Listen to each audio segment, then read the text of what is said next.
Butch Jones is laser focused. He's a ball of energy, and he is a bulldog. It is fun to watch him operate at SEC Media Days. Mark Rogers TV on day 2 as we looked at Tennessee at the podium, and Butch Jones 2-6 last season. He's got his work cut out for him, but he has already rolled up his sleeves and he's gone to work, and he's selling that Tennessee brand across the country. Again, 5-7, 2-6 in the SEC. This team is going to be better in 2014. Don't know if the results are going to follow. The schedule is brutal. Check out our scheduling analysis of every team in the SEC, and specifically Tennessee, when they've got Utah State and Oklahoma featured on that non-conference slate. But back to the personnel, and Butch Jones touched upon it. It's a very unbalanced roster. The depth chart is not filled out. He doesn't have SEC quality depth everywhere. He's got extremely young and talented wide receivers, extremely young and talented defensive backs. He's got talent now at running back. He's got linebackers that have played and succeeded in the SEC. But the incredible stat that came out of Media Days number 2 for Tennessee is that no returning offensive or defensive linemen. Everybody's going to be new along both lines of scrimmage. That doesn't bode well for success in the SEC or success against those Oklahoma Sooners in the first month of the season.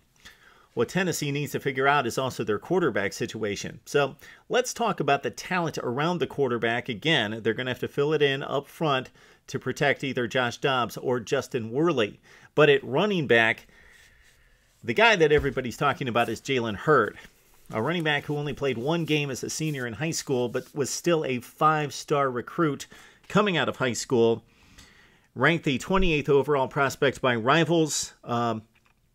He's the freshman coming in. A lot of hopes pinned on him, along with a fellow freshman, Darrell Scott, another running back, a 4-star, who was rated by most of the major services between the 10th and the 17th best running back in high school football coming into college.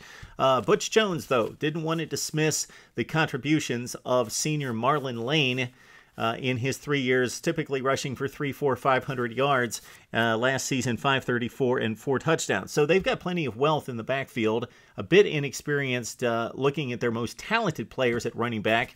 Wide receiver has to get Tennessee fans amped because you've got Pig Howard, already a proven playmaker, 44 catches and 3 touchdowns last season, although we'd like to see him get downfield at less than 9 yards per catch.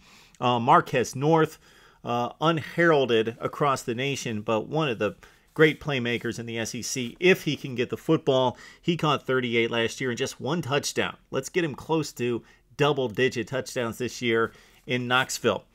But the 2 guys to look out for, new onto the scene, would be Josh Malone, the freshman.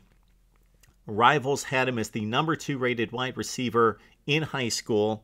ESPN and Composite 24/7 had him rated as the 5th and 6th wide receivers in high school football coming in to 2014, and the junior college transfer, Von Pearson, who caught 93 passes for 12 touchdowns in the JUCO ranks in 2013, and he was a 4-star coming out of high school. It's an interesting situation where 2 good recruiting classes have not balanced out this depth chart. So you've got line play that's very inexperienced. There's some talent, but it's very youthful talent, not experienced talent. They've got a couple linebackers that we know about, and the secondary is loaded with talent. The wide receivers loaded with talent, and the same thing at running back.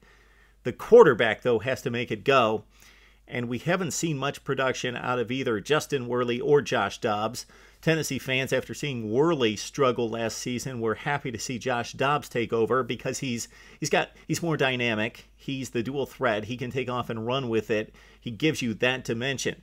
But if you look at just production on the field against quality opponents, that was Worley last season. Coming into his senior season, coming off 2 very good games, solid efforts against Georgia in that heartbreaking overtime loss in Knoxville, and then the big upset against South Carolina. It was Worley at the controls, making the big plays in the passing game for Tennessee.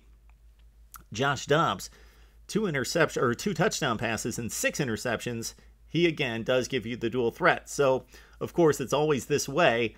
One guy gives you an added dimension, but the other guy maybe makes the better plays in the passing game, throwing the football, and better decisions, and that's the situation thus far for Tennessee. Although Josh Dobbs, just a freshman last season, maybe he makes that big leap into a sophomore season and overtakes Worley. What I was disappointed in not hearing with Butch Jones at the podium or in any of the interviews is he did not break down this quarterback situation. He basically grouped both guys together, and he brought in Pyramid as well and talked about a three-man battle for the quarterback position, but he didn't give you a breakdown of their distinct qualities and what they bring to the table individually. He said they're all competitors, they're all talented, we're going to give them all a shot, we're going to watch them all play and see who plays the best, and we would like to get this thing ironed out at a particular time, but I'm not going to set a date to make a decision. We're going to see how it plays out. But he just didn't talk about these three quarterbacks specifically and their skills and their strengths and weaknesses. I would have loved to have heard a coach's breakdown on these quarterbacks. And he was asked over and over and never delivered that. So Butch Jones, a lot of coach speak, but I love the energy and what he brings. And he has certainly brought energy and revitalized this Tennessee football program. But again, look at the schedule. It may not equal wins in 2014 after a 5-7 2013. All right, Tennessee fans, Butch Jones at the podium. Would love to hear what your take is on your Tennessee football team and your prospects of breaking into the elite of the SEC Eastern Division, where you think you belong, where you have belonged in the past. Let's talk about it right here on Mark Rogers TV.